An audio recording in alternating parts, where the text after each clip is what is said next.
மத்திய 26:68 கிறிஸ்துவே உம்மை அடித்தவன் யார், அதை ஞான திருஷ்டியினால் எங்களுக்கு சொல்லும் என்றார்கள். அன்பான தேவ பிள்ளைகளே, இந்த விசேஷித்த வண்ணமாக இங்கு வேதத்தில் இயேசு சாமியை அடிக்கும்போது எல்லாரும் பரியாசம் பண்றாங்க. உம்மை அடித்தவன் யார்? இதை நீங்க சிந்திக்கணும். இயேசு ராஜா நாம் செய்த தப்புதங்களுக்காக அன்றைக்கு அடிக்கப்பட்டார்.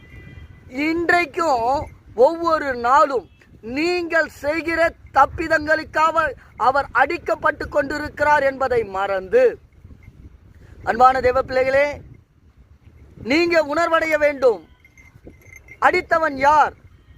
இன்னைக்கு ஒவ்வொரு நாளும் நமக்காக அடிக்கப்பட்டு கொண்டு இருக்கிறார் என்பதை நீங்க ஆண்டவருக்கு பிரியமில்லாத ஒவ்வொரு செயல்களையும் செய்யும் போது அவர் அடிக்கப்பட்டு கொண்டிருக்கிறார் என்பதை யோசித்து சிந்தித்து மனம் திரும்புகிற கடைசி காலகட்டத்தில் வாழ்ந்து